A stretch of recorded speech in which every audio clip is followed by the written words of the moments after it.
Las emociones son flujos de energía que nos permiten adaptarnos y son como el centro de la vida. Hace 500 años, René Descartes decía pienso, luego existo. Hoy, la neurociencia, en la voz de voceros como por ejemplo Antonio Damasio, dice ya va, un momento, Descartes se equivocó, no es pienso, luego existo, sino siento, luego existo, porque antes de tener lenguaje, antes de poder pensar de manera lógica, racional, ya sentíamos emociones.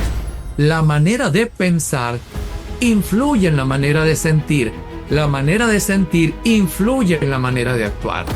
Está bien regular la emoción para no desbordarnos, pero no está bien tragársela y no expresarla porque termina explotándonos por dentro.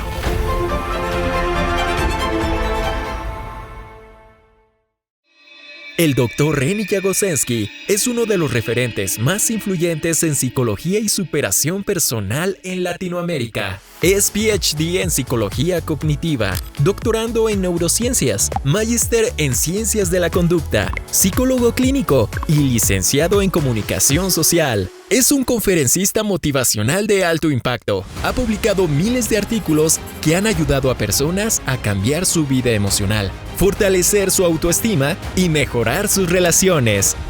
Asesor empresarial, experto en temas de imagen, comunicación, liderazgo y talento humano. Es locutor profesional, cantautor de canciones motivacionales y escritor. Autor de 6 exitosos libros: Autoestima en palabras sencillas, El mensaje de los sabios, Reflexiones de autoayuda, La psicología del éxito, El poder de la oratoria y El cambio emocional. Obras que han guiado procesos de transformación personal. Su mensaje esencial es contundente. El cuerpo habla lo que la emoción calla, y sanar es reconocer esa voz, poner límites y saber que sí podemos cambiar. Hoy en Mercedes en Perspectiva, el Dr. Reni Jagosensky nos recuerda que sanar no es olvidar, sino transformar lo vivido, que cada emoción tiene un mensaje y que cuando aprendemos a escucharlo, el dolor deja de ser herida y se convierte en aprendizaje.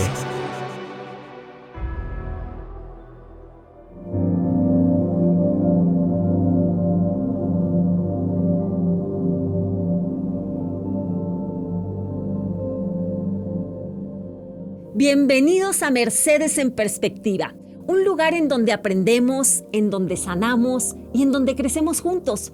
Y fíjese que el día de hoy me acompaña un invitado que ha dedicado décadas a enseñarnos a desarrollar nuestro potencial. Como ya tuvo usted oportunidad de escuchar su semblanza, me encuentro con una persona que además de tener un talento increíble, un don maravilloso y una sabiduría que abre puertas para cambiar perspectivas, es un ser humano que cuando toca corazones, fíjese usted, transforma vidas. Con nosotros el doctor Reni Jagosensky. ¿Qué tal, doctor? Bienvenido, muy buenos días. Qué alegría tenerlo por acá en Mercedes en Perspectiva. Mercedes, saludos cordiales. Mi cariño para ti, para el equipo, para el público que nos ve y nos escucha. Encantado de sostener esta conversación y poder realizar los aportes que sea posible para mejorar la calidad de vida de las personas que sintonizan esta conversación. Qué gusto de que se encuentre con nosotros, doctor, porque hay un tema maravilloso que vamos a tocar y que yo creo que es tan importante en nuestra sociedad actual, y es el tema de las emociones. ¿Qué papel juegan, doctor, desde su punto de vista, las emociones en nuestras vidas? Bueno, las emociones son unos elementos centrales, unos poderosos agentes que motorizan la conducta. Las emociones son flujos de energía que nos permiten adaptarnos. Si viene un perro a morderme, si estoy frente a una situación de alta exigencia, mi organismo, mi sistema mente-cerebro detona una respuesta emocional, como por ejemplo el miedo, para que yo pueda tomar una decisión de si ataco, si huyo, si me paralizo, de manera que las emociones tienen un papel profundamente adaptativo y son como el centro de la vida. Hace 500 años, René Descartes decía pienso, luego existo. Hoy, la neurociencia, en la voz de voceros como por ejemplo Antonio Damasio, un neurofisiólogo portugués de gran brillantez, autor del libro El error de Descartes dice, ya va, un momento, Descartes se equivocó, no es pienso, luego existo, sino siento, luego existo, porque antes de tener lenguaje, antes de poder pensar de manera lógica, racional, ya sentíamos emociones. De manera que somos más emocionales de lo que podemos imaginar y por eso las emociones terminan siendo el pivote, el centro, el pilar principal de la conducta humana. Qué interesante lo que nos acaba de decir, fíjese. Y con eso que comenta, doctor, me viene a la mente 3 pilares importantes en el tema de las emociones. Lo que es la ansiedad, lo que es la depresión, lo que es el estrés. ¿Por qué nos cuesta tanto trabajo entonces a los humanos, no? El poder reconocer ese tipo de sentimientos en nuestras vidas, doctor. Esa es una pregunta, porque en los últimos 3 años, la Organización Mundial de la Salud ha establecido un promedio entre 1.000 millones y 1.200 millones de personas diagnosticadas con ansiedad, estrés, depresión, para citar tal vez los 3 estados de mayor frecuencia. Hay cerca de 300 millones de personas diagnosticadas con ansiedad, cerca de 380 millones de personas diagnosticadas con depresión. Y cuando hablamos de diagnosticadas, hablamos de que hay seguramente 2 o 3 o 4 por cada una que sí decide asumir que hay algo que está mal y va a un psicólogo clínico, a un médico psiquiatra. Entonces, ¿por qué nos cuesta tanto? Primero, por el estigma. La idea de que ir a un psicólogo clínico, ir a un psiquiatra, puede colocarnos en una posición de persona mentalmente perturbada o algo por el estilo. Lo segundo es que nosotros tenemos resistencia a ver lo que no está bien porque nos obliga a hacernos cargo. La forma más fácil de no hacerse cargo es no ver.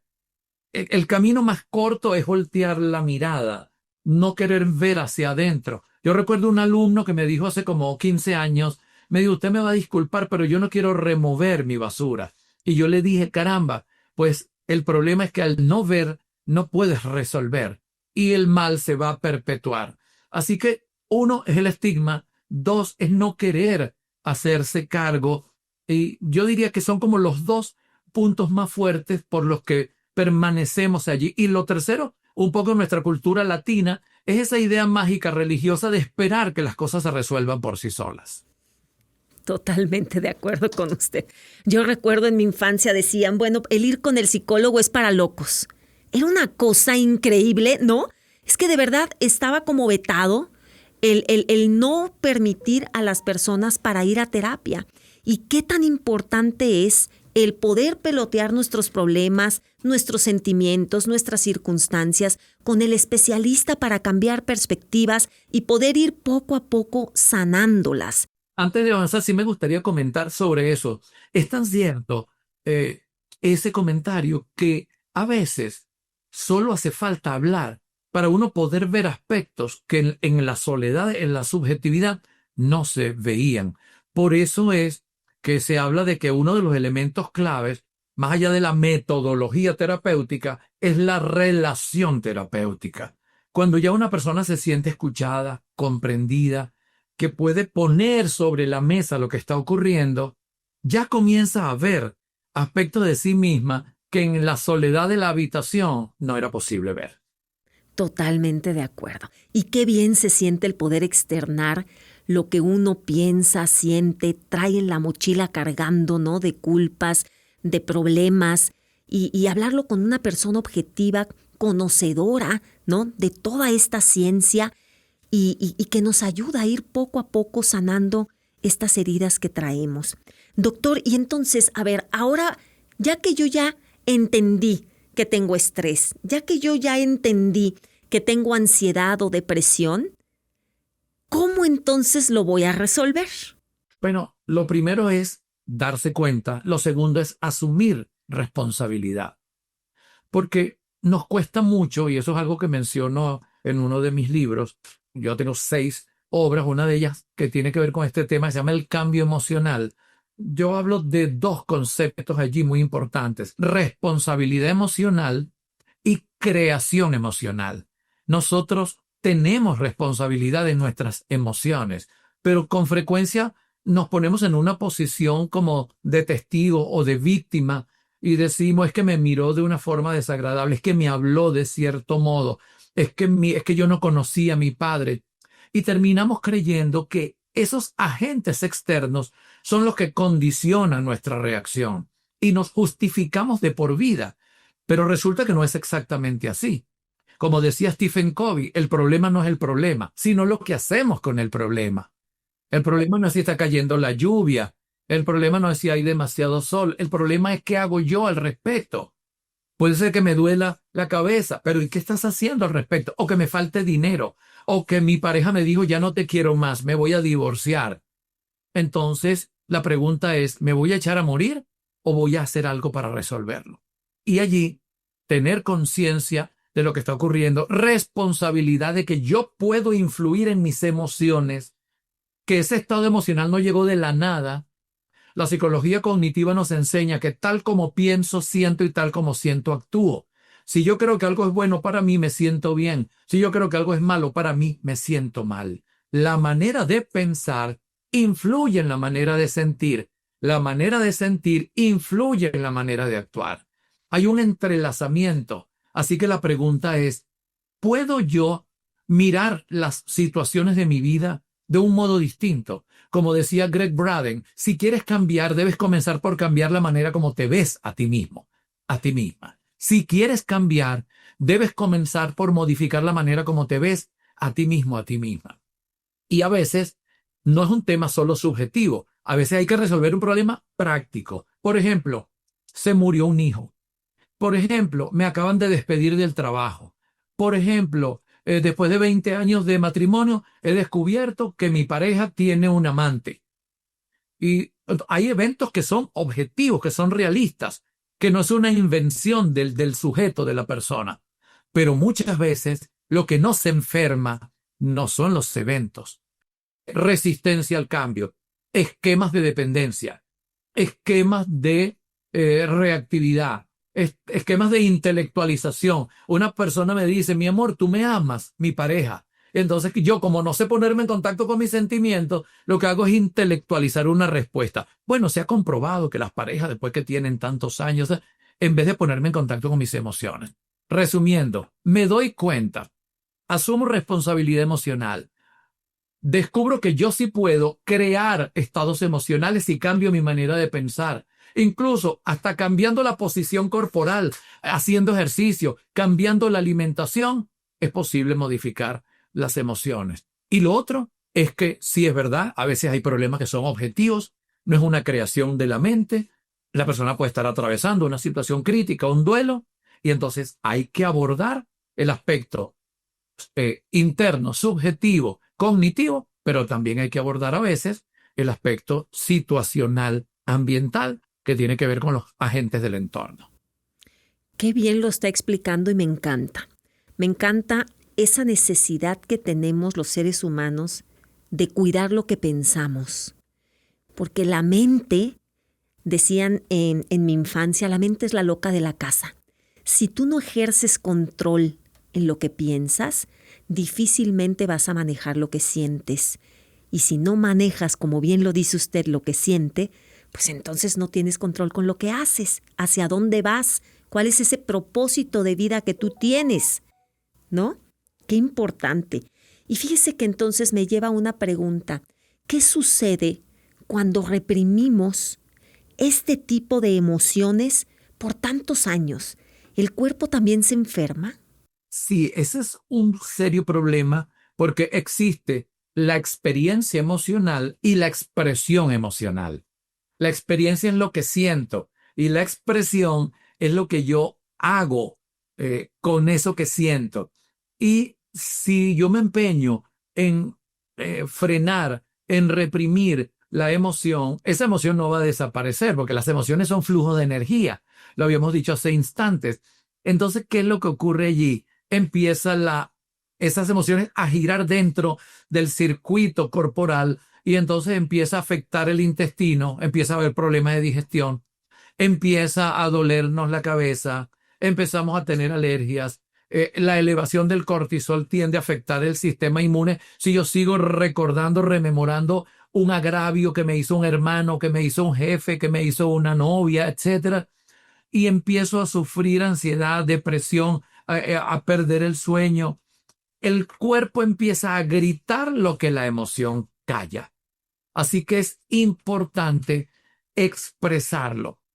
Rápidamente, si vamos al modelo de Goleman de la inteligencia emocional, primero es autoconciencia, segundo es autorregulación, tercero, automotivación, que ahorita lo llamaríamos resiliencia, cuarto, empatía y quinto, habilidad social. Estamos hablando del segundo.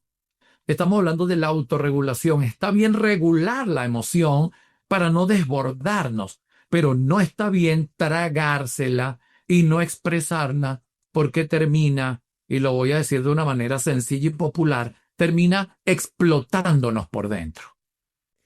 Híjole, qué importante lo que acaba de comentar, doctor, porque sí, hay muchas personas que no saben expresar las emociones, que lejos de poder hablar lo que les sucede, se esconden, se aíslan y en su propia mente no encuentran la solución y se paralizan para no buscarla, ¿no? No saben cómo y a veces lo importante, ¿no? Que es el que alguien nos diga, oye, es importante que te atiendas. Es necesario buscar ayuda, es necesario hablar, es necesario ser escuchado, porque lo que para uno es complejo, el que está fuera, que no está comprometido, porque no está en el problema matrimonial, en el problema laboral, en el problema de salud, es capaz de mirar desde una perspectiva más amplia, incontaminada, y decir, pero hay tal aspecto que probablemente sería conveniente ver. Por eso una buena psicoterapia se basa en un elemento que se conoce como descubrimiento guiado. Y la técnica por excelencia es la técnica mayéutica, la técnica de las preguntas. Una vez me decía una dama, es que tengo un problema, es que los hombres tienen una forma de ser. Y yo le digo, pero ¿cuáles hombres? Bueno, los hombres. Y yo le digo, pero es que hay 4.000 millones de hombres. Hay 2.000 millones de hombres adultos de más de 30 años en el mundo. Y yo le digo, dime a qué hombres te refieres. Y entonces se va como decantando hasta que me dice, bueno, por ejemplo, mi papá y mi esposo. Ok, el problema es tu papá y tu esposo, no los hombres. Entonces se va ayudando a la persona a que vaya cerrando, decantando, delimitando y llegue a donde está verdaderamente la semilla, el agente causal, el punto de quiebre, el factor problemático. Wow, qué importante lo que nos acaba de decir. Sí, es correcto, es correcto. No todos somos iguales. No por ser un género tiene que tener los mismos rasgos, porque somos diferentes. Somos educados en familias distintas, en cunas distintas, lo que nos forma nuestra personalidad, ¿no? Y doctor, y hablando un poquito del tema del apego, el tema de la dependencia emocional, que también son temas muy importantes en donde caemos por lo regular en varias de nuestras circunstancias de vida, ¿por qué entonces llegamos a confundir lo que es el apego de una dependencia emocional, doctor? Sí, el apego tiene que ver con una necesidad. Hay como dos formas de entenderlo. Cuando una persona ama, sobre todo cuando se enamora, porque por ejemplo Francesco Alberoni establece una diferencia entre enamoramiento y amor. Helen Fisher también habla de varios estadios. Hay uno que es químico, que es impetuoso, que tiene que ver con las feromonas, que tiene que ver con la dopamina, pero luego hay otros procesos distintos y la química del amor cambia normalmente después de 1 año y medio, 2 años. Eso está diseñado biológicamente así para que la pareja pueda criar hijos y no se quede solamente imbuida en el tema sexual, erótico, afectivo. Es un tema complejo, pero... Qué interesante lo que acaba de decir. Sí, sumamente interesante. Entonces, el amor tiene que ver con dar. Hay un concepto del amor budista que a mí me gusta mucho y es la idea de que amar es querer de manera activa la felicidad del otro. Amar es querer de manera activa la felicidad del otro. ¿Cómo sé que amo? Porque la felicidad de mi pareja me hace feliz. La felicidad de mi hijo me hace feliz. La felicidad de mi hermano me hace feliz. Hay otra visión de Gabriel Rolón, psicólogo chileno, que me gustó mucho. Dice Gabriel que el amor es cuando tú le pones al otro tu vulnerabilidad en la mano y pudiendo dañarte, elige no hacerlo. Ay, qué hermoso. Híjole, qué Maravilloso. hermoso. Maravilloso. Y el amor tiene que ver, por supuesto, con el tema de dar. Tiene que ver con darse. Tiene que ver con autoexpresión. Mientras que el apego está más vinculado a la necesidad de recibir, al temor a la soledad, a la dificultad para autoafirmarse sin el otro. Yo puedo autoafirmarme sin mi pareja. Yo tengo 35 años de relación. Ahorita, en una semana y tanto, cumplo 36 años de relación. Ahora, si mi pareja no está, yo puedo estar bien. Pero hay personas que si la pareja no está, no pueden estar bien. Y se convierte la relación en un problema de habituación. No puedo estar sin ti. Ahí entra el tema de la dependencia. Si no estás, tengo abstinencia. Se convierte en una adicción. Mientras que el amor se complace en dar. En el enamoramiento podemos aferrarnos emocionalmente. Claro que sí. Sin embargo, se va decantando porque todo aquello que se repite llega un momento que se desensibiliza. Si yo le toco a una persona la mano, le puede hacer cosquilla, pero si se la toco 2000 veces, le sale un callo. Deja de ser sensible. Entonces, por eso las parejas también empiezan a tener muchos problemas, porque la rutina produce aburrimiento. Totalmente. Totalmente. Entonces, qué importante es atenderse antes de empezar una relación, ¿no, doctor? Correcto. Estamos entrando en el territorio de la autoestima. Exacto. Porque entonces empezamos a crear relaciones solo de apego para que me den lo que yo necesito, lo que carezco, lo que no recibí tal vez en la infancia, ¿cierto? Totalmente estamos proyectando un conjunto de carencias, ausencia paterna, ausencia materna, no solo ausencia, ciertas formas de maltrato. La persona se pasa la vida tratando de llenar ese hueco que quedó allí y que no fue llenado. Y pasan años y años y años hasta que algún día tienen la fortuna de hacer el clic y decir, no puedo creer que tengo 40, que tengo 50 y me he pasado toda mi vida en esto. Qué cantidad de tiempo persiguiendo un placer efímero en vez de mirar adentro y hacer los ajustes que había que hacer. Wow. Total. Ahí empiezan entonces las relaciones sanas. Cuando tú ya estás sano, ya empiezas a entender que son un conjunto de completos juntos, ¿no? Yo estoy completa, él está completo y entonces como que vamos caminando juntos, no complementándonos el uno al otro, sino acompañándonos.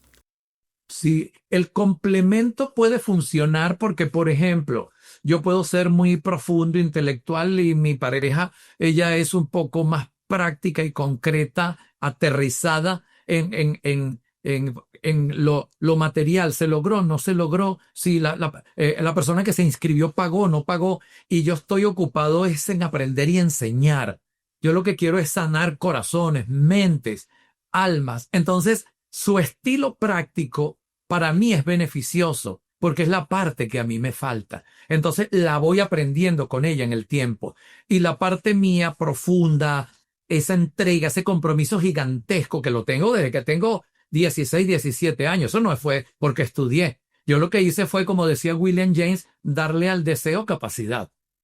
Entonces nos vamos complementando en el tiempo y yo siento que aprendí de ella y que ella aprendió de mí. Así que podemos ser muy coincidentes o podemos ser disidentes y complementarios. No siempre las parejas que funcionan son tan altamente compatibles, pero si tienen la madurez y la humildad, yo puedo aprender de tu amarillo, tú aprendes de mi azul y juntos tenemos un muy buen verde.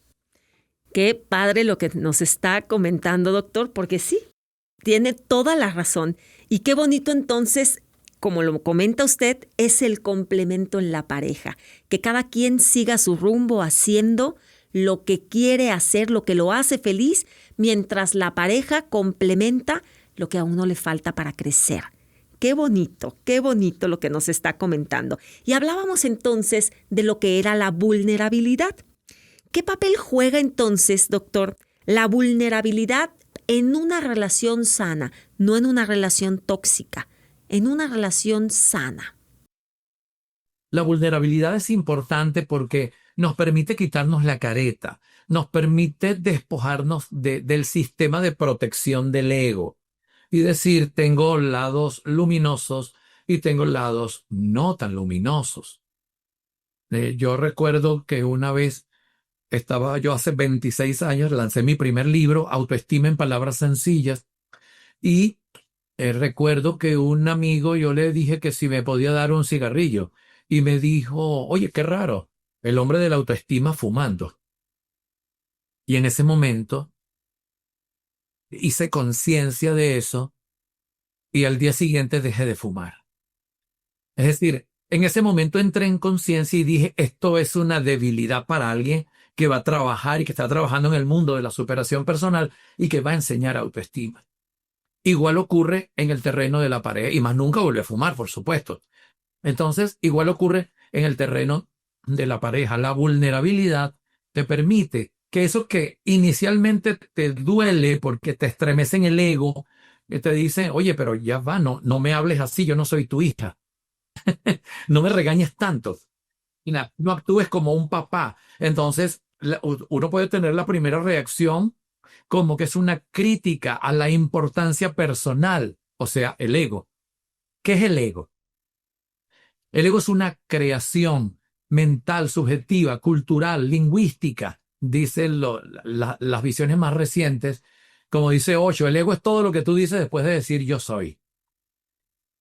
El ego, en mi opinión, que he estudiado el tema a fondo, es una combinación para mí de tres grandes factores. El sentido de identidad, lo que creo que soy. El sentido de importancia, o sea, que tanto creo que valgo. Y el sentido de la eficacia, que tanto creo que puedo. Entonces, es una sumatoria, en mi opinión, del sentido de identidad, el sentido de importancia y el sentido de eficacia. La vulnerabilidad pone todo eso a un lado y nos dice, está bien, pero igual vas a envejecer, igual vas a morir. Estamos de paso. Igual hay mucho que sabes y mucho que no sabes. Igual tienes lados débiles. Entonces, cuando uno es capaz de bajar la guardia, confiando en que esa persona, como decía Gabriel Rolón, no te va a herir aprovechándose de esa vulnerabilidad, entonces la pareja puede entrar en un estado de conexión que le puede permitir trascender y sanar, o sanar y en consecuencia trascender. O sea que podemos decir que entonces la vulnerabilidad es cuando desprendes la cortina del ego y te muestras tal cual y como eres frente a la otra persona. ¿Estoy en lo correcto? ¿Entendí? Tal cual. Y algo importante, tal cual como eres hasta ahora, porque los seres humanos somos procesuales, es decir, dentro de 3 años nosotros vamos a tener otros elementos, vamos a tener otras tinturas, vamos a tener agregados a lo que en este momento somos. Es como el río. El río uno lo ve y dice, ah, mira, es el río Amazonas. Claro, pero este no es el mismo río que ayer. Sin embargo, es el mismo río. Sí, porque vamos cambiando. Vamos cambiando, pero es una paradoja, porque es el río Amazonas, es el río Orinoco, es el río que quiera, pero al mismo tiempo no es el mismo río de ayer, ni de la semana pasada, ni del año pasado. Así es, vamos cambiando. Las experiencias nos van moldeando, vamos creciendo. Qué interesante, qué bonito estamos abordando estos temas. Me encanta, doctor. Y ahora me encantaría abordar un poquito el tema de los límites. Los límites también son muy importantes en la persona, el cómo podemos entonces aprender a poner esos límites en nuestras relaciones, pero sin sentir culpa, sin sentir miedo. En el mundo de las relaciones hay como 2 grandes pilares: saber hacer contacto y saber colocar límites. Para algunas personas el problema es saber acercarse. Tienen lo que se conoce como traumas de apego, la teoría famosa del apego de John Bowlby, que establece diferentes tipos de apego de acuerdo a la manera como fuimos criados. Esa es una de las teorías más válidas en la psicología. Entonces, las personas a veces tienen dificultad para acercarse. Si no me acerco mucho, no me hieren mucho. Es una creencia que muchos tienen y que responde justamente a un sistema de salvaguarda, de autocuidado, pero que casi siempre responde a trauma. Saber acercarse, saber mirar, saber sonreír, saber saludar, saber explorar, saber conectar, es un elemento poderoso. Y esta es la otra parte. Es un ave con dos alas, la que sabe acercarse y la que sabe distanciarse. Y dice, hey, un momento, ya va, espérate ahí. Ya, no pases, no cruces la línea. No me hables en ese tono. Por favor, no sigamos discutiendo el mismo tema que hemos discutido y que ya llegamos a un acuerdo. No tienes que ponerte violento o violenta, por favor. Entonces, saber colocar límites implica que, si bien es cierto que podemos mostrar vulnerabilidad, también podemos mostrar asertividad, firmeza, claridad. Y podemos convivir con esas dos formas.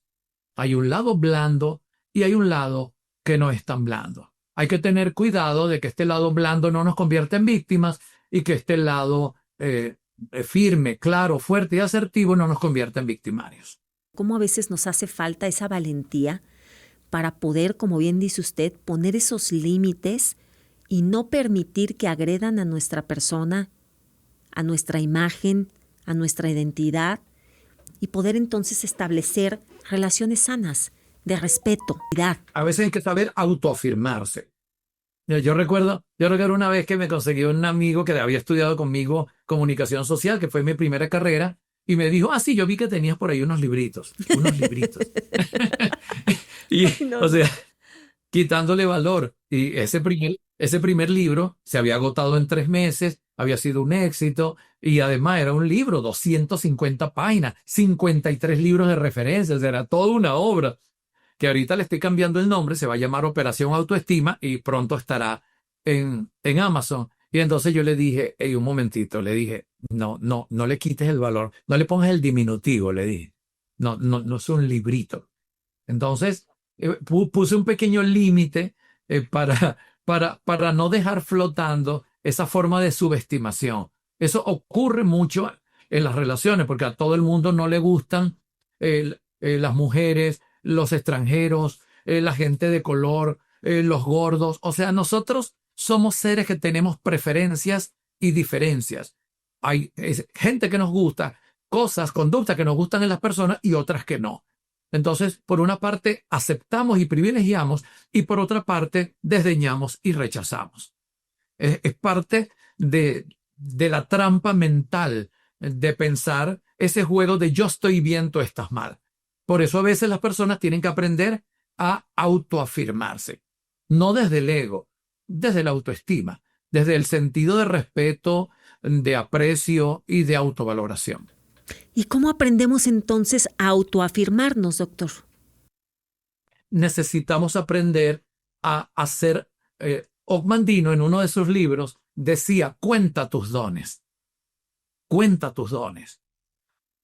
Capacidades, habilidades, talentos, logros. Una persona que nos está escuchando, que nos está viendo, podría perfectamente hacer ese ejercicio.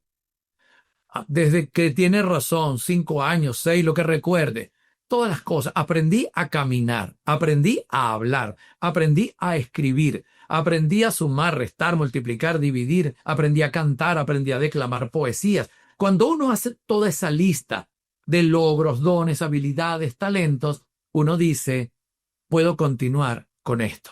Me gusta buena parte de mí, y lo que no me gusta, lo puedo aceptar o lo puedo mejorar.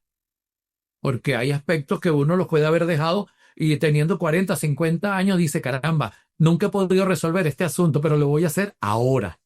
Y lo puede hacer, porque cada día es totalmente nuevo. Dice el gurú de India, Sri Maharaji Nisargadatta. Cada día es totalmente nuevo. O sea que hoy puedo hacer lo que no hice por 30, 40 o 50 años. No importa, este día es nuevo. Nunca es tarde, qué bonito, qué bonito. Nunca es tarde. Así es, y siempre hay que tener esa ilusión de mejorar, de crecer, de querer ser diferente. Y fíjate qué bonito tip nos acaba de dar para todas aquellas personas que nos están escuchando. Cómo autovalorarse, cómo poder saberte valioso con esta práctica que nos da el doctor Reni. O sea, escribe en un papel cuáles han sido tus logros, qué es lo que has hecho al momento, porque nadie conoce mejor tu historia que tú. Nadie, ¿cierto, doctor? Es correcto. Y hay un ejemplo que es el ejemplo del diamante. Supongamos que tenemos un diamante y ese diamante lo tiramos a la basura. Lo dejamos por allí una semana, luego lo recogemos. La pregunta es, ¿puede oler mal, pero sigue siendo un diamante o no? Claro. Ok, lo lanzamos en un agua estancada y lo dejamos allí un mes y luego lo vamos a buscar. ¿Sigue siendo un diamante o no? Totalmente.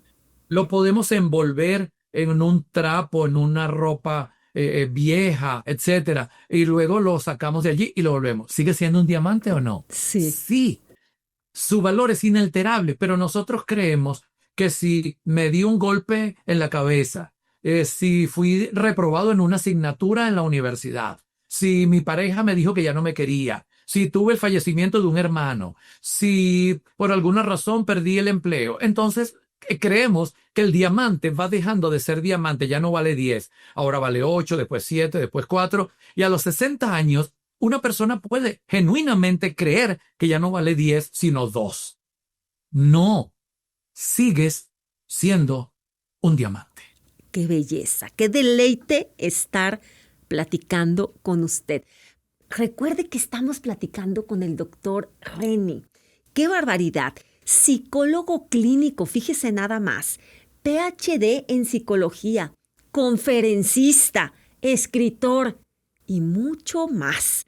Búsquelo en redes sociales, busque sus redes sociales, conozca un poquito más acerca de él. Una persona maravillosa, sabia. Qué deleite de estar platicando aquí con usted, drreni.com. ¿Cierto, doctor?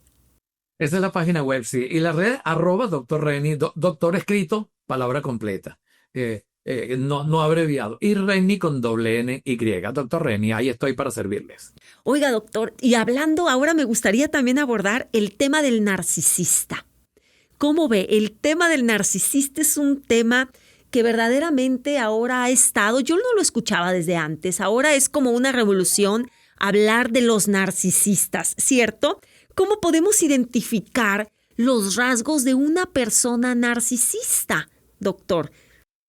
Lo primero que necesitamos entender es que narcisismo es un diagnóstico psicológico psiquiátrico y muchas veces las personas se refieren a egocentrismo, pero como bien Mercedes lo ha señalado, se ha convertido como en un término de moda, aunque no siempre cuando las personas se refieren a narcisistas tiene que ver concretamente con esas características de esta alteración o trastorno, pero sí hay unos rasgos, porque una cosa es tener rasgos, o sea, tendencias, y otra cosa es el calificativo, los criterios que encajan en los grandes manuales como el DSM-5, el CIE 10 y 11, para hablar del trastorno narcisista. Pero en general, ese rasgo egocéntrico, ese rasgo narcisista, ¿a qué se refiere? Se refiere a exceso de amor por el yo. Se refiere a falta de empatía. Se refiere a un deseo de figurar de manera bastante frecuente. Puede llegar a referirse a personas altamente manipuladoras que tienen placer por dominar a otros y que pueden rayar incluso hasta en unos grados de crueldad. Son personas esencialmente egoístas y tienen una profunda dificultad para ponerse en el lugar del otro. Son bastante pragmáticos, van a su complacencia, son muy autocentrados. Les cuesta mucho entender lo que el otro piensa y sobre todo sentir lo que la otra persona siente. Entonces, su privilegio es el yo. Tienen un yo de este tamaño y un nosotros de este tamaño. ¿Y por qué las relaciones se vuelven, con todo lo que acaba de decir, tan tóxicas? Entonces, cuando tú estás con una persona narcisista, ¿porque no ve todo lo bueno de ti? ¿Porque solamente está enfocado en él? Así es. Y muchas personas se quedan allí ancladas y sus amigas, sus amigos le dicen, suelta ese vínculo. Todo el mundo lo ve menos tú. Esa persona, ese hombre, esa mujer no te quiere. Y puede haber un poco de miedo a la soledad. Puede haber un poco de creencia que el amor puede cambiar a esa persona. Puede haber un poco la idea de no quedar mal en sociedad cuando te habías mostrado que tenías una relación muy buena o perfecta. Puede haber un poco de masoquismo emocional, de personas habituadas porque lo aprendieron en su crianza, porque vienen de padres que se quedaban en un matrimonio así estuvieran sufriendo. Y tenemos ese modelaje hace años atrás, décadas atrás, que alguien pensara en divorciarse podía ser casi que un sacrilegio. Y ahora ya no, es todo lo contrario. Una mujer promedio ahora se casa después de los 30 hasta de los 40 años y piensa mucho para casarse o para tener hijos. Hay un privilegio del yo. Hay muchas mujeres ahora que tienen niveles de testosterona más altos. Mujeres en el deporte, mujeres en las Fuerzas Armadas, mujeres en la gerencia. Las mujeres han pasado a ocupar un espacio súper importante en la sociedad. Y su cerebro ha cambiado. Ahora tenemos mujeres con más testosterona. Normalmente, el hombre tiene entre 15 y 20 veces más testosterona que la mujer. La testosterona se mide en nanogramos por decilitro. Una mujer puede tener 20, 30 nanogramos por decilitro. El hombre puede tener 300, 500 y hasta 1000 nanogramos por decilitro. Eso explica mucho del tema de la infidelidad, por eso lo conversamos en otro momento. Pero sí quiero dejar establecido que buena parte de esa tolerancia tiene que ver con la crianza, con patrones aprendidos, puede tener que ver con miedo a la desaprobación pública, con la ilusión de que el amor puede cambiar y con un exceso de empatía que nos pone en comprender y no saber poner límites. Y hay momentos en que tienes que decir, te quiero, pero no me convienes. Y me lleva entonces a una pregunta, claro, fíjate, te quiero, pero no me convienes. Eso sí que importante. Pero ¿y entonces por qué las personas que a veces se quieren ser empáticas buscan relaciones tóxicas con narcisistas? Tiene justamente que ver con este tema. La persona que tiene exceso de empatía tiene exceso de tolerancia. Y está bien tener compasión. Compasión significa acompañar al otro en su sufrimiento. Yo puedo darme cuenta de que tengo un amigo que usa droga y lo quiero ayudar porque tiene una adicción. Pero si ese amigo no se quiere ayudar a sí mismo, no es mucho lo que yo pueda hacer al respecto. Entonces, me gusta, me conviene, o te amo, pero también yo tengo un proyecto de vida. Que, como dijo alguien una vez, 2 abismos no hacen una cima. Pero yo no me puedo pasar la vida rescatando al otro si el otro no quiere ser rescatado. Para que yo pueda salvar a alguien, esa persona necesita querer ser salvada. Así que la empatía puede pasar de ser una cualidad a ser un defecto cuando se torna en exceso de empatía, en exceso de tolerancia y termina convirtiéndose en un reforzador de lo malo. Voy a decir aquí la premisa más relevante de la psicología conductista. Toda conducta negativa está manteniéndose es porque está siendo premiada. La voy a decir de otra manera. Toda conducta premiada tiende a repetirse, tiende a incrementarse. Y como lo dije en primera instancia, si una conducta negativa sigue allí mantenida o incrementándose, es porque alguien la está reforzando.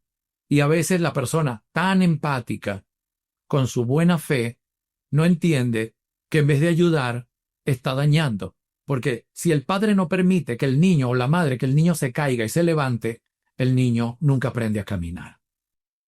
Me ha dejado sorprendida con esto que acaba de decir.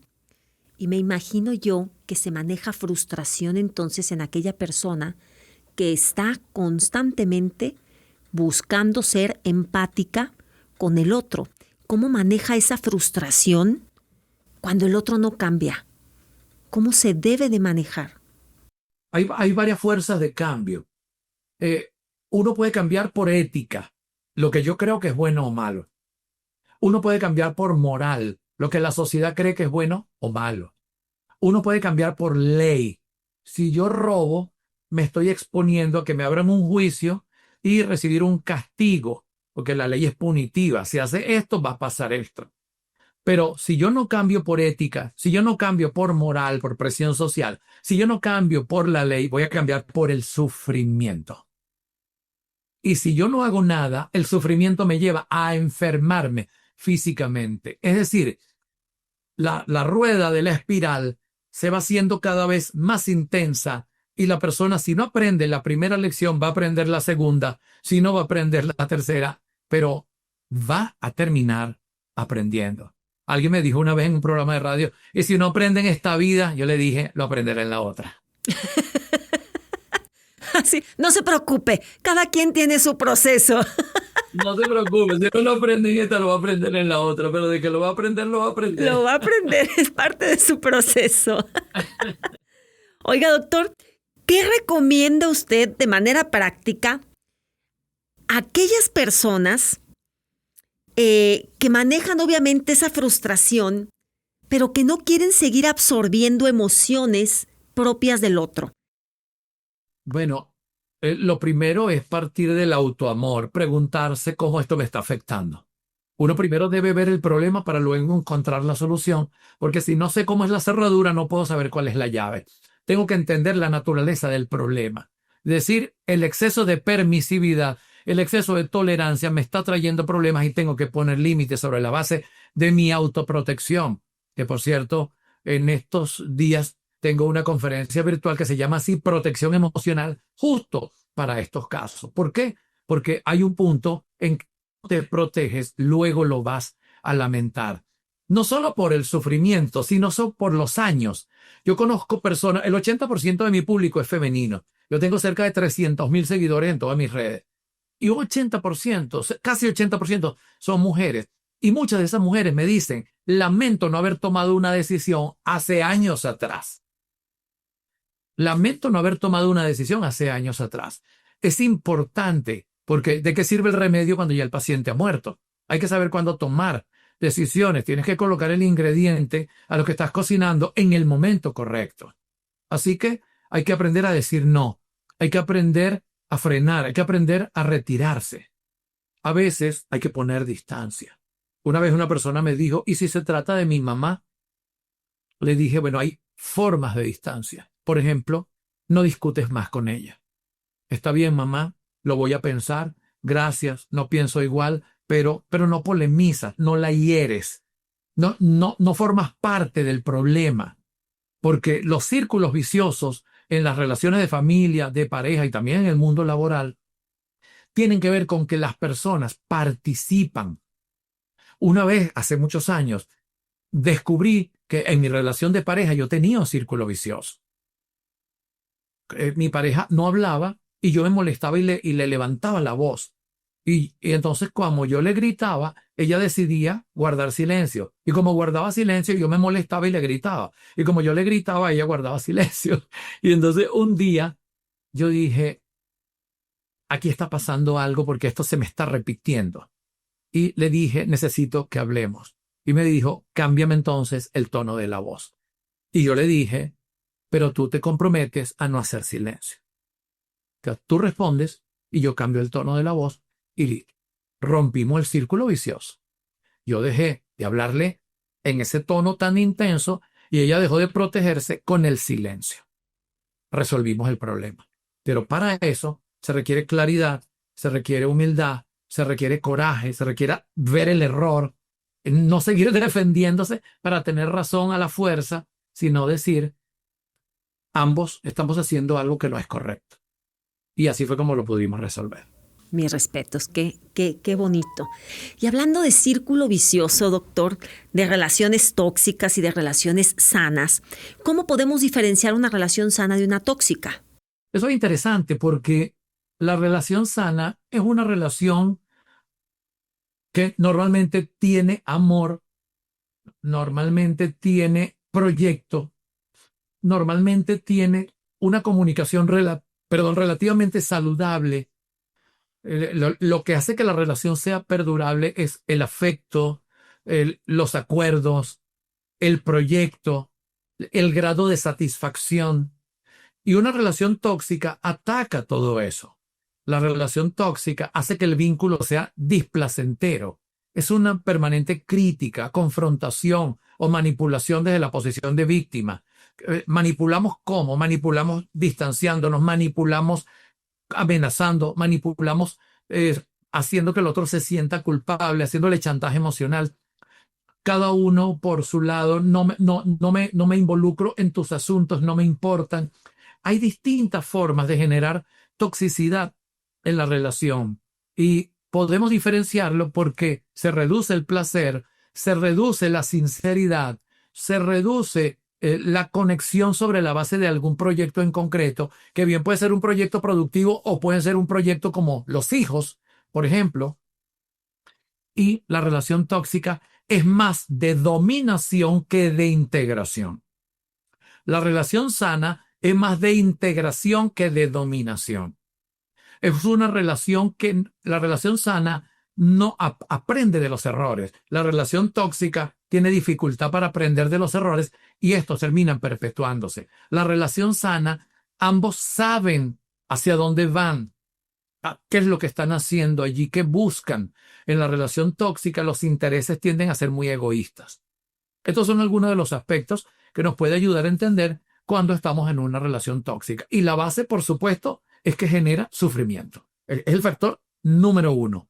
Hay incomunicación o una comunicación hipertrofiada, dañada, y hay un malestar recurrente. Son los elementos que más fácil nos permiten ver que algo no está bien. No me logro comunicar y estoy sufriendo y el placer se reduce.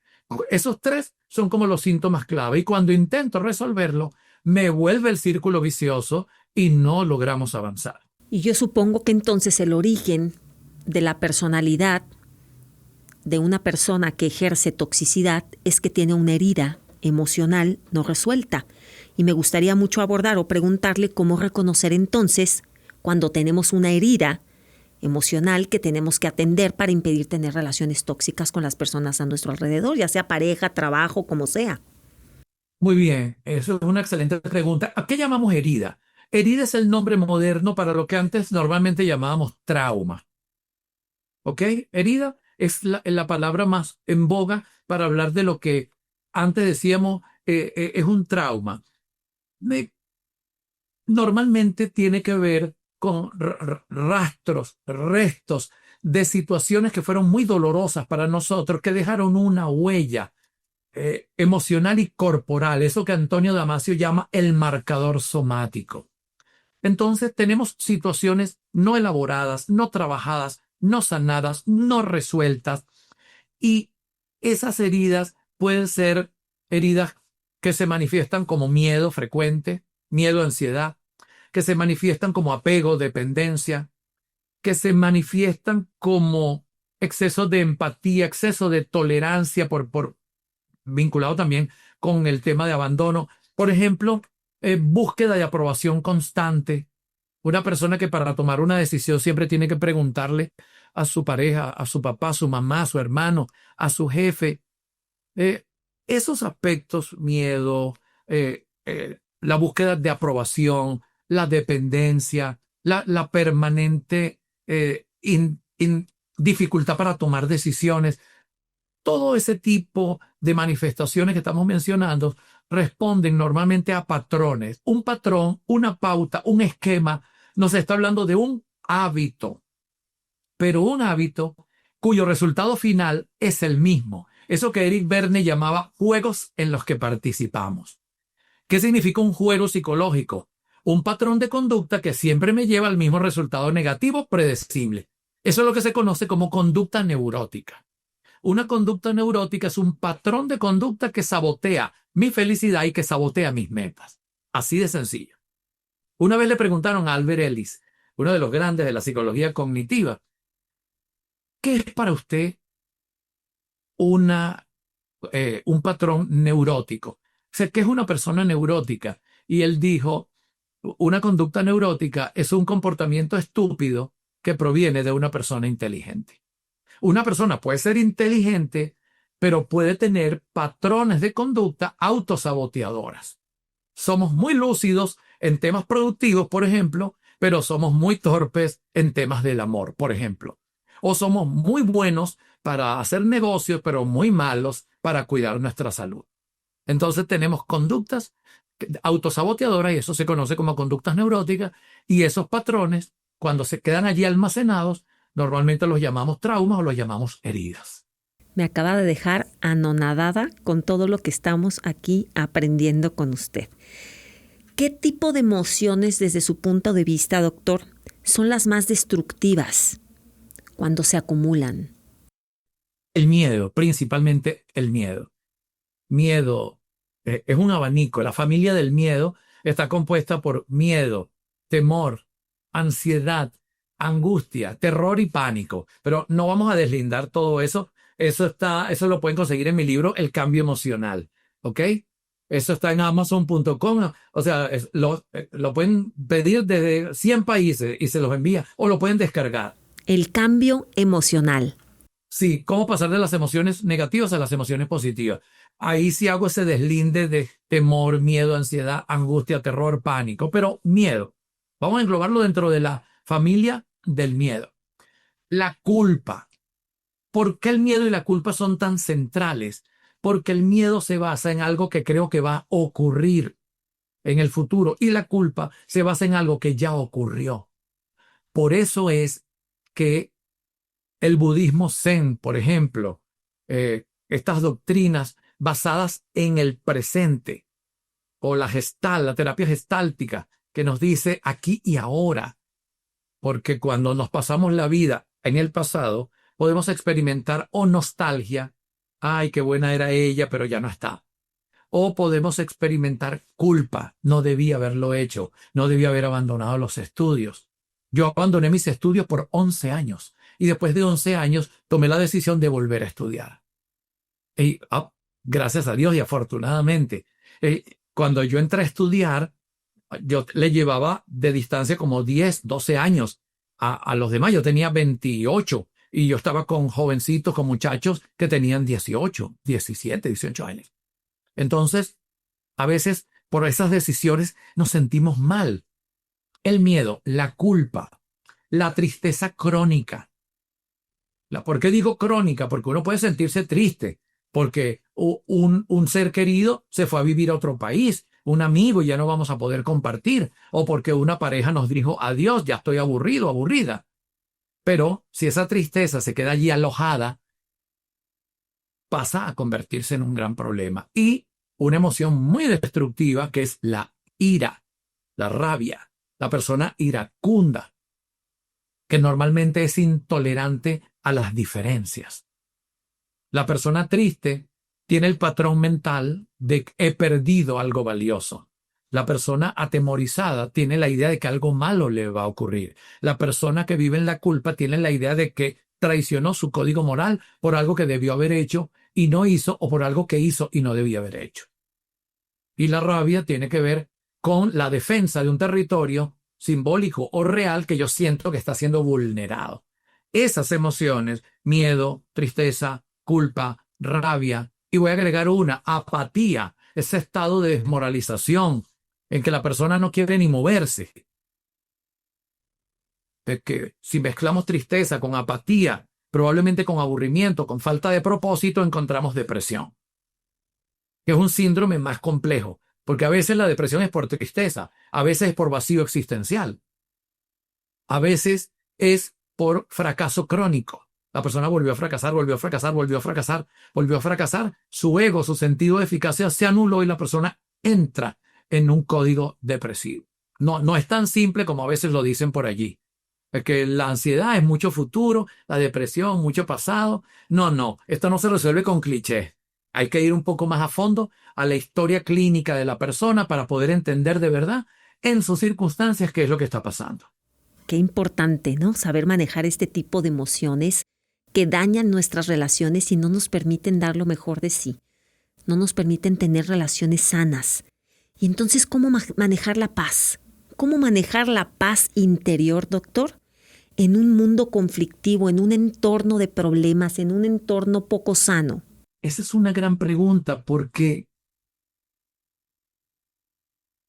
la paz tiene que ver, esto va a sonar un poco extraño a algunas personas, no hay paz si no hay aceptación. ¿Cómo es eso? Hay una pregunta que vamos a hacer así como un juego de palabras. ¿Cómo son las cosas? ¿Las cosas son como a mí me gustaría que fueran? No. ¿Las cosas son como hubieran podido ser? No. ¿Las cosas son como a la mayoría de las personas quisieran que fuera? No. Las cosas son como son. Entonces nosotros tenemos mucho problema para aceptar, porque nosotros creemos que los demás ven la vida como nosotros la vemos. Pero un joven de 20 años ve la vida como un hombre de 60. No. Una mujer que tiene 3 hijos ve la vida como una muchacha que nunca ha tenido un hijo. No. Un hombre que está en libertad ve la vida como alguien que tiene 10 años en prisión. No. Alguien que no tiene capacidad para sustentarse y alimentar a sus hijos es igual que alguien que tiene 10 millones de dólares. No. Una persona sana está igual que una persona enferma que está recluida en un hospital o en una clínica. No. Entonces, nosotros no entendemos el tema de la diversidad y solemos creer que la vida que vemos, así la ve todo el mundo. No es cierto. No es cierto. Eso es lo primero que hay que entender. Tu mundo no es mi mundo. Una vez le preguntaron a Nisargadatta, ¿por qué si usted es un iluminado no interviene en el mundo? Y él le respondió, ¿en cuál mundo? ¿En el que tú ves o en el que veo yo? ¡Wow! Híjole. Entonces, la paz llega con la aceptación. ¿Qué dice Byron Katie en su libro El trabajo de Katie? Si luchas contra la vida, perderás el 100% de las veces. ¿Qué dice Charlotte Yoko en su libro La vida tal como eres? Una maestra budista. Dice, mientras más huyas del dolor, más rápido te alcanzará. Es decir, uno necesita detenerse y aceptar. Decir, yo esto no lo puedo cambiar. Ah, bueno, si lo puedo cambiar, pues maravilloso. Pero, ¿cuántas personas van a poder cambiar a su pareja? ¿O cuántas personas van a poder cambiar la manera como su mamá o su papá reacciona? ¿O cuántas personas van a poder modificar la forma como los empresarios ven la vida? Es decir, aceptar que no tiene que ver con resignarse, sino con reconocer los hechos como son, es el primer paso para la felicidad, para el bienestar. El segundo paso para uno poder alcanzar paz y encontrar alegría, etcétera, es preguntarse cuáles aspectos que están en mi mundo sí son susceptibles a que yo intervenga en ellos. Por ejemplo, ¿yo puedo cambiar mis pensamientos? Sí. ¿Yo puedo modificar mis emociones? Sí. ¿Yo puedo modificar ciertos hábitos que tengo? Sí. Yo dejé de fumar. Hace 26 años dejé de madrugar, de trasnocharme. Me la pasaba antes de fiesta en fiesta, cantando y tocando 4 guitarras, tumbadora, no sé qué, bongo. Me gustaba mucho, me sigue gustando mucho la música. De hecho, si entran en mi canal de YouTube, van a ver allí que hay canciones, porque además yo soy cantautor, tengo canciones. Allí van a verlas y las van a oír en mi canal de YouTube, @Dr. Renny. Y llegó un momento que me la pasaba enfermo y dije, tengo que parar. Derrochaba, dejé de derrochar. Fumaba, dejé de fumar. Vivía discutiendo, peleando con mi madre, con mi hermano, dejé de discutir. Volví a estudiar. 5 cambios que modificaron mi vida para siempre. ¿Se pueden realizar? Sí. Yo tengo toda una vida estudiando el tema del cambio y cualquier persona que quiera cambiar puede contar con mi ayuda porque sé lo que hay que hacer para generar un cambio. Así que para que tengamos paz necesitamos querer esa paz, creer que es posible. Dejar de ser personas dominantes que nos queremos imponer a los demás. Para tener paz hay que aprender a aceptar, para tener paz hay que aprender a negociar. Como le dije una vez a una persona en una entrevista de radio, a veces tienes que perder una batalla para poder ganar la guerra. No puedes tener siempre razón. Las personas que siempre quieren tener razón nunca tienen paz. A veces la paz llega cuando tenemos un cierto sentido de trascendencia, cuando entendemos que nuestro tiempo es finito, es limitado. Yo voy a cumplir 66 años. Ya no tengo 20. Ya yo no gasto energía empujando al que no quiere cambiar. Ya yo no gasto energía peleando, riñendo con mis vecinos o con mis parientes. Yo no hago nada de eso. Ahora tengo mucha más paz. Acepto lo que no puedo cambiar. Quisiera producir ciertos cambios en algunas personas, pero a veces no es el momento. Porque el que no lo ve hoy, es muy posible que lo vea mañana. ¿Por qué es tan difícil ser feliz? Porque creemos que la felicidad es externa y futura. Porque creemos que la felicidad es externa y futura. Porque creemos que la felicidad viene mañana con el dinero, con la pareja, con el sexo grandioso, con la casa bella, con los libros famosos, etc. O creemos que tiene que ver con ese después o algo tangible, material. Una vez daba yo una conferencia aquí en Venezuela, en una ciudad que se llama Barquisimeto. Eran como 400 personas.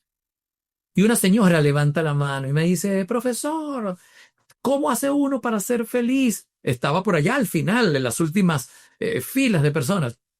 Y yo le dije, bueno, estás haciendo la pregunta que tenemos 5.000 años tratando de responder, pero te la voy a responder de una manera sencilla. Y le dije esto. Para tener una vida feliz hay que tener años felices. Para tener años felices hay que tener meses felices. Para tener meses felices hay que tener semanas felices. Para tener semanas felices hay que tener días felices. Y esos días están configurados por horas y esas horas por minutos. Y le pregunté, ¿qué minuto tienes tú para poder ser feliz?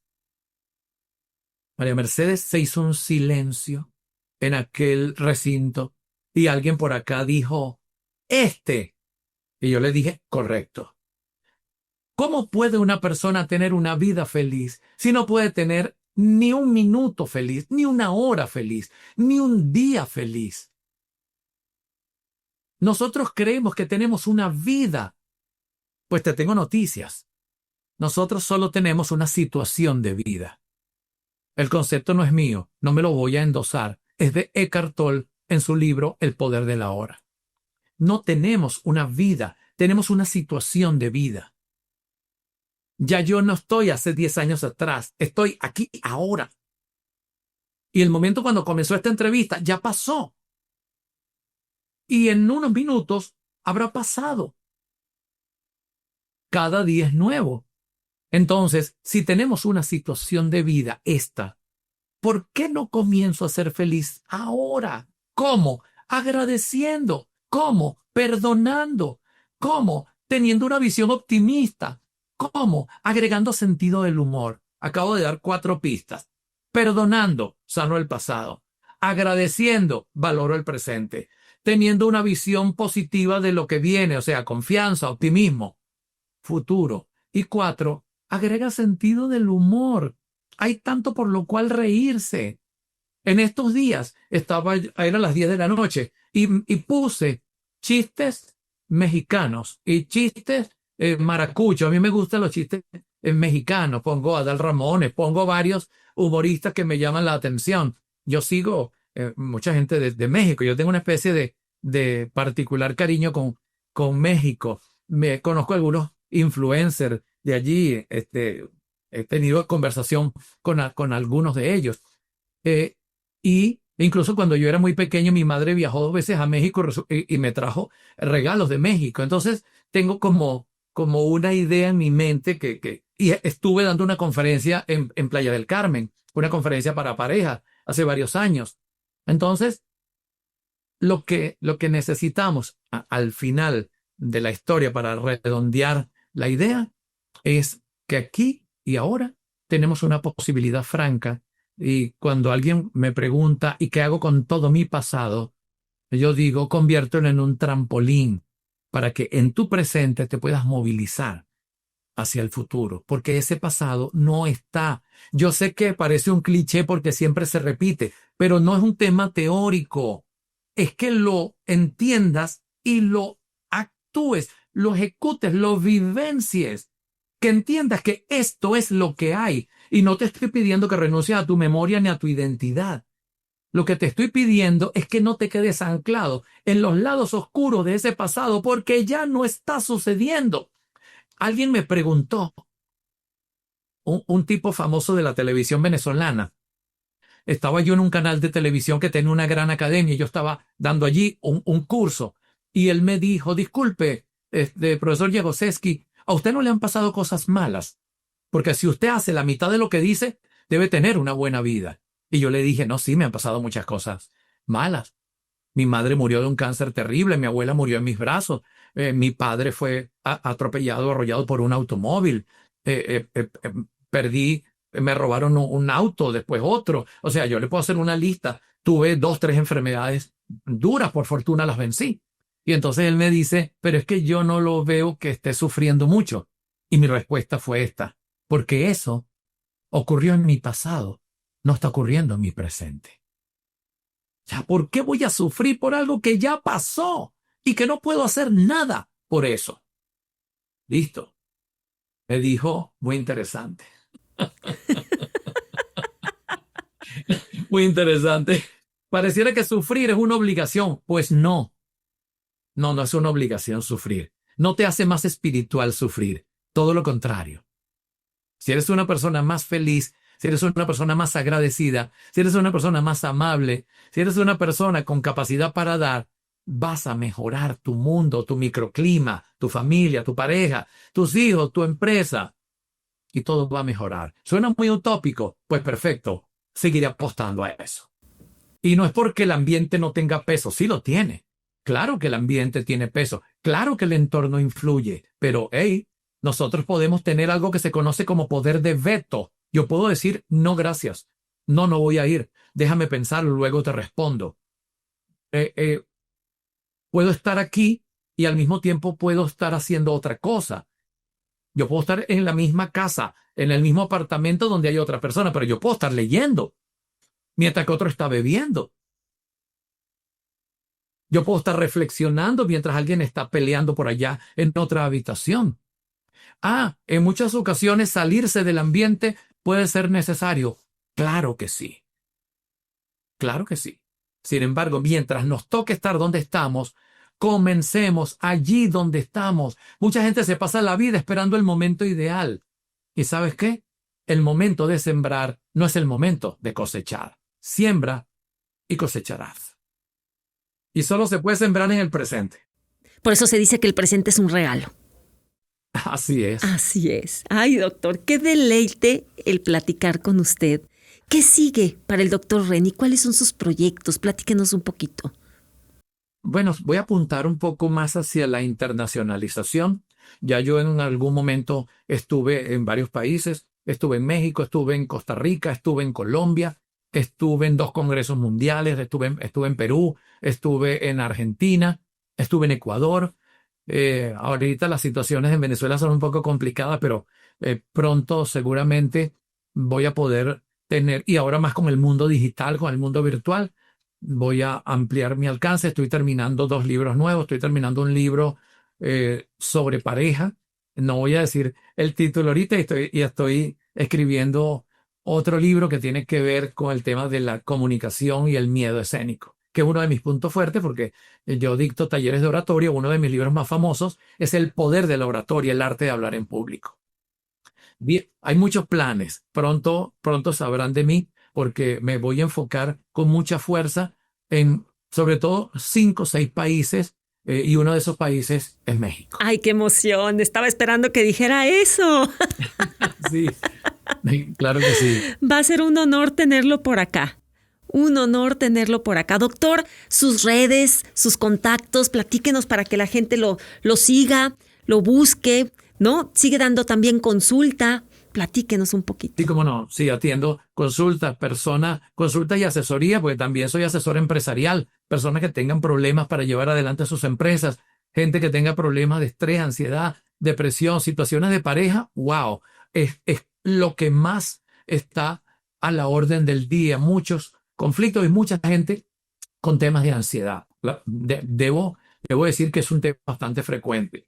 vía mi página web, drreni.com, y las redes sociales @drreni.